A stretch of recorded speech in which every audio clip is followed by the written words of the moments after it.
Welcome to the It Matters podcast. I'm your host, Walter Perez, and let's dive in as we help you grow your mindset and elevate your leadership.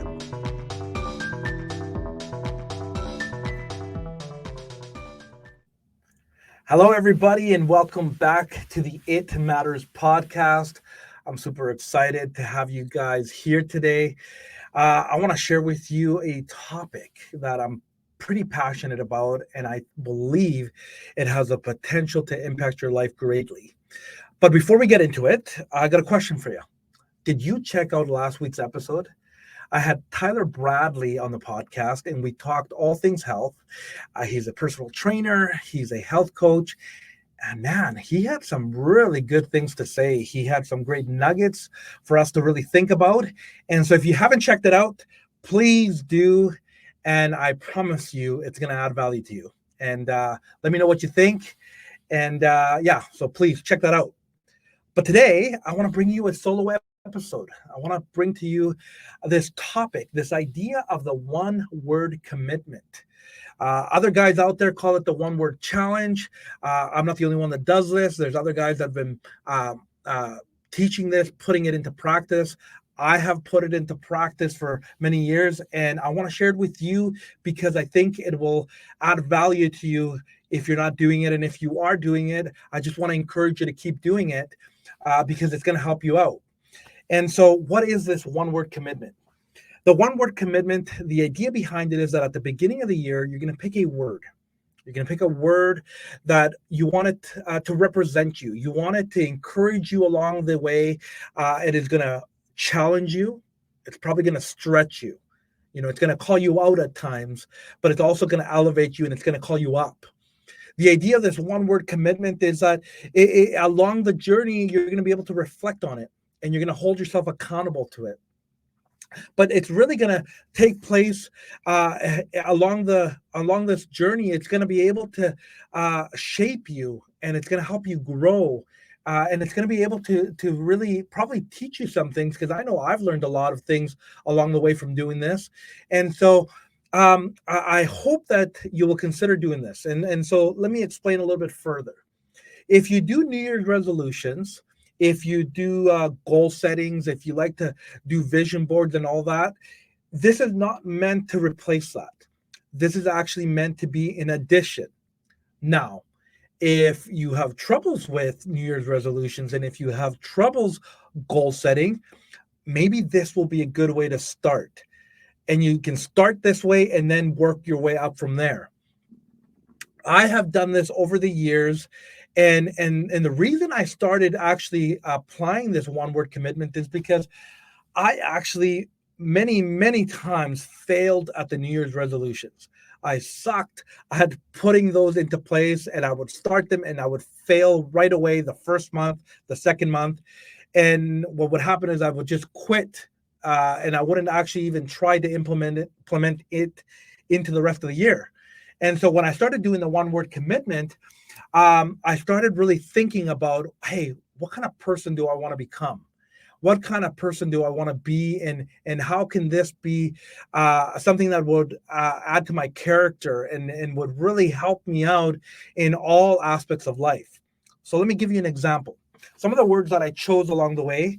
One year, I chose the word stewardship.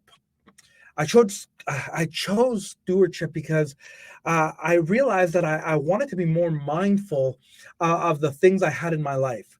I wanted to steward my talents. I wanted to steward my time.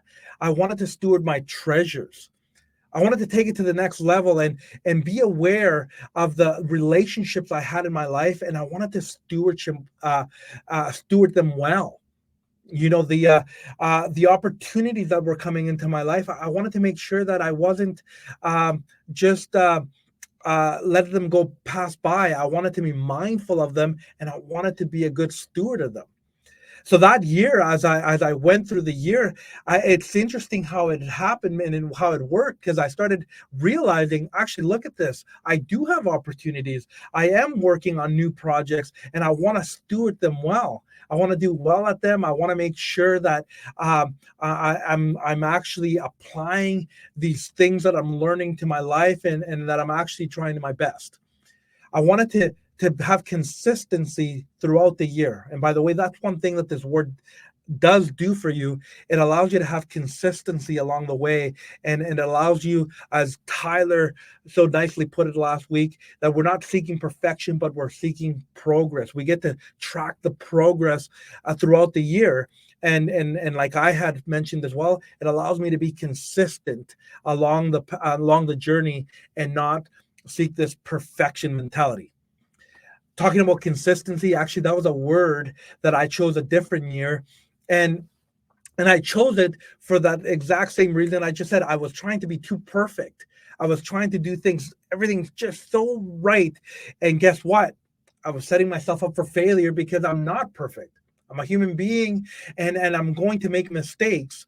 But the word consistency allowed me to push through, and encourage me to say, hey, it's okay. You know what? You missed a day on that one habit. You missed that week possibly, but keep going, because the year is not done yet. And so being consistent, it allowed me to create some good habits.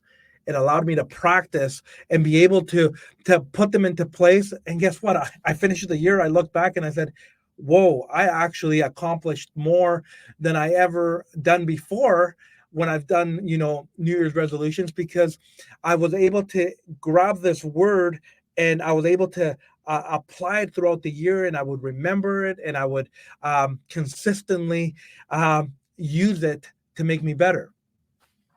This past year, I picked the word courageous. Now, I always put thought into my words, because I wanted to challenge me, right? And I wanted to stretch me, and it's usually an area that I maybe haven't been so good at. And so when I picked the word courageous, I knew that the year was going to bring some new opportunity. I knew I was going to be working on some new projects. I knew that the business was going to ask me to do some new things that I haven't done before, and I knew that I was fearful. I knew that there was fear attached to that, and I quickly learned that actually fear, sometimes it's a part of life. It's something that it's in our in our life on a daily basis, and I was going to have to be courageous. So when I took that word, there was opportunities where I had a chance to memorize some lines and try new things, and I stopped myself before saying no. I said, no, this is an opportunity for me to be courageous. And I did do them. And to be honest with you, now that I'm reflecting on it, I accomplished a lot of new things, just because I had the mindset to be courageous, to be full of courage. And so it has impacted my life in a huge way. I'm such a huge fan of it, that I got to ask you, what is your word going to be? Regardless of when you're listening to this episode, regardless of when you're listening to this podcast, whether it's at the beginning of the year or part way, pick a word right now. Pick a word right now and say, I'm going to commit to this word for the rest of the year, so that I can better myself. You know, sometimes with New Year's resolutions, we have this perfect mentality, this mindset that says everything has to be perfect. If it doesn't work out that way, then we're going to give up and we're going to quit. And that is not healthy at all. When you pick a word, it's going to challenge you to grow. I want you to be growth mindset. Yes, go set goals. Yes, dream big. I'm a huge advocate of that. But I want you to have some good habits in your life. I want you to have some consistency, and create these habits that will help you grow and learn at the same time. Because failure will come, but when you fail, you're going to go, "Hey, this is what I'm going to learn from that, and I'm going to pick myself up, and I'm going to dust myself off right now, and not wait until the next year or wait until the next month. Just stop right now, get rid of this perfect ideology, this mentality of everything has to be perfect. Get rid of that and decide to be growth minded, and you're going to have some wins. So pick a word that is going to help you do that. So let me share with you the word that I'm choosing for this year. This year, I'm choosing the word excellence. And the reason I'm choosing that is because I want to do things well. In the Leader Co, the company that I get to run and be excited about, one of our slogans, one of our mantras is that we want to help you lead well. At the Leader Co, we believe that it's a win-win when the leader leads well. So I want to help you lead well. I want to teach you how to lead well. I want to encourage you how to lead well. But one of those ways that I'm going to do that is that I want to make sure that I'm also living to that standard, that I'm actually practicing what I'm talking about. And so excellence is something that I want to be able to bring to the table, and I want to be able to do the best that I can. I'm not going to be perfect at it. And this is important, by the way. It's not perfection. So have grace on yourself. So in excellence, I want to be able to do it well. And I want to be able to look back at the end of the year and go, you know what? I gave my best. I did the best that I could. And I tried to do everything with excellence. And because I did that, my projects were great. The things that I brought forth were awesome and amazing. And I did do my best. And I gave you my best. And that's all we can ask sometimes, is to give your best. But I can be mindful going through the year and saying, wait, I'm just giving half effort right now, and I'm not actually feeling like I'm giving my best right now. And I can pause and go, no, I'm going to adjust. I'm going to pivot. I'm going to redo that, or I'm going to try again, or I'm going to do it differently. So it is my best. And so I want to encourage you, pick that word, pick your own word. I mean, if it's excellence, sure, but own it. And when you own it, tell people about it. Write it down. If you journal, write it down and see it. If you use an agenda or a day timer, write it down so you see it on a daily basis. Put it up on a wall, put it on a mirror. Share it with people on social media. Talk to your inner circle and share it with them and explain why you're doing that, because you want to grow, you want to get better. And let them hold you accountable. Maybe you'll challenge them and encourage them to do the same thing. But my goal in this is that if you tell it to people, you put it all around, you're going to remember it, you're going to actually practice it, and you will actually apply it along the way. And when you do that, I honestly guarantee you, I've seen other people win in this area. I've seen it in my life. You're not going to regret it. You're going to end this year and you're going to say, Walter, it did add value to me. It actually changed my life and it made me a better person.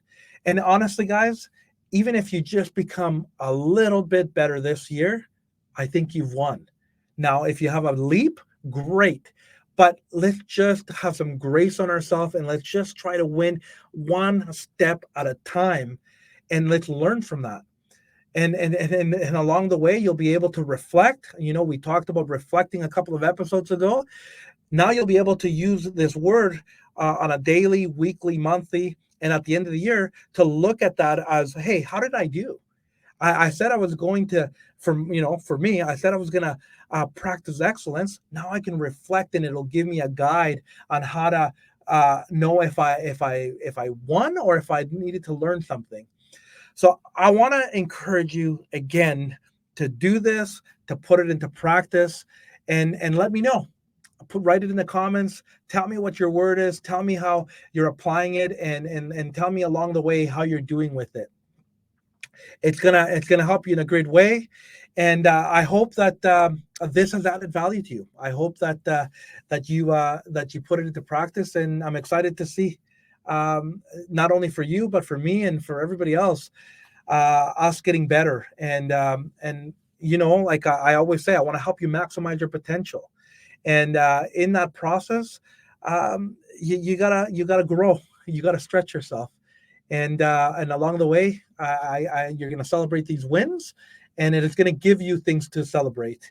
And so go do it well. Next episode, I'm going to bring you a guest again. I'm super pumped and excited.